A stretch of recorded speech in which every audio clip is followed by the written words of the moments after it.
So you hear the term real food thrown around a lot these days, but what really is real food? At the Nutritional Therapy Association, we believe that real food consists of three things.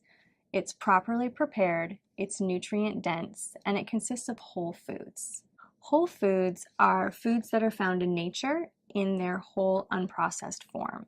Whole foods have one ingredient, so they wouldn't have a nutrition label. And generally, you would be able to imagine where they come from in nature. Most of the food that we have today, you have no idea where it actually came from. Generally, anything that's going to be in a package, a box, a bag, is going to be a processed food. If you have a list of ingredients, say on goldfish crackers, that's not a whole food. Nothing in there is a whole food. It's all different parts of foods, and some things in there aren't even a real food.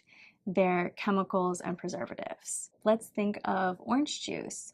Orange juice we think of as just being from oranges, but it's actually still not a whole food because it's just part of the orange. It's just the juice of the orange. When we want to start eating real foods, we need to reach for whole foods to ensure maximum nutritional density and nutrition. We want to eat foods in their natural, unprocessed form. So skip the goldfish crackers and reach for some wild caught salmon instead. When choosing what to eat, we want to choose foods with the highest nutritional density possible. There's a big difference in the nutrition that you get from the meat from conventionally raised animals and pastured raised animals. And actually, sometimes this is hard to see. We can picture a cow that's conventionally raised, that's being fed grain, that is not the natural food for its body. So this goes into having very little nutrients in the meat, where you have an animal, a cow that's in the pasture, grazing and eating grass and eating its natural diet. Well, this is actually really healthful for the animal, in turn healthful for the meat, in turn healthful for our bodies. So when preparing your foods, different preparation methods are key.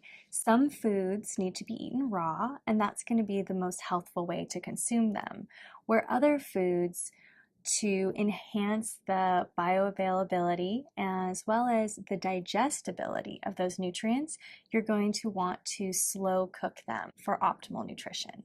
So for your next meal, instead of asking yourself how many calories is in this, ask yourself how nutrient dense is this food, and use that as your guideline for choosing the right foods for you. So let's talk about some actionable ways that we can start getting properly prepared, nutrient-dense whole foods in our diet right now. We'll want to look for labels that only have a few ingredients on them.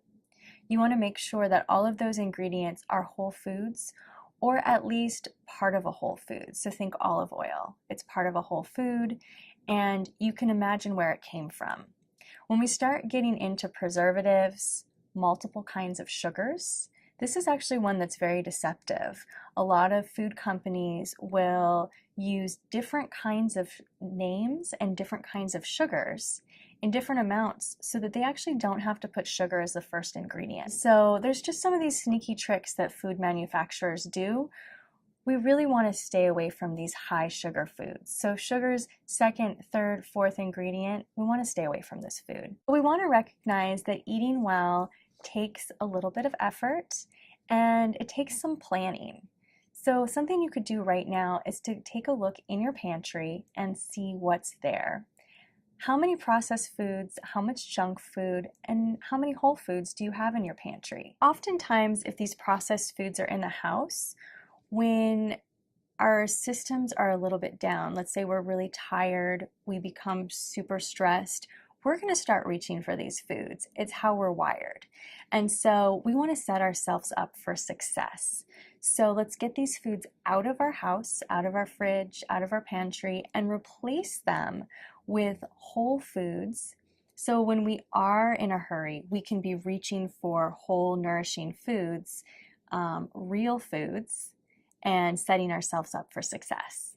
So our final tip for getting more nutrient-dense foods in your diet is to look for 5 colors. So when you look at your plate, you want to be able to identify at least 5 different colors on your plate.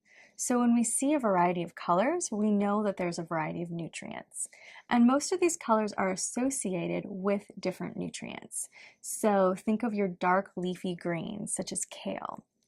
Those have certain nutrients in them, one of them being chlorophyll, say your dark purple cabbage. That color is associated with a nutrient called anthocyanin.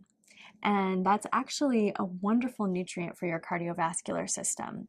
So the same goes for your reds, your yellows, your oranges. All of these have specific nutrients that are associated with the color. So we're wanting to look for a variety of colors to get these micronutrients in our diet. You'll also see this in animal foods as well. So think about butter. Think of that brilliant yellow butter. Well, that's associated with vitamin A and other micronutrients. Your dark orange egg yolk, that's going to be associated with a bunch of nutrients as well. So how are we going to get more colors in? Well, a couple ideas is one, go to your local co-op. They support local farms, and pick a fruit or vegetable that you've never tried before and try it. Look up a new recipe, learn how to prepare it. If this is even too daunting for you, a wonderful thing that you can do is get a CSA box. And what this stands for is Community Supported Agriculture. And really it's a fancy name for a box of fruit and vegetables that you get delivered to your doorstep.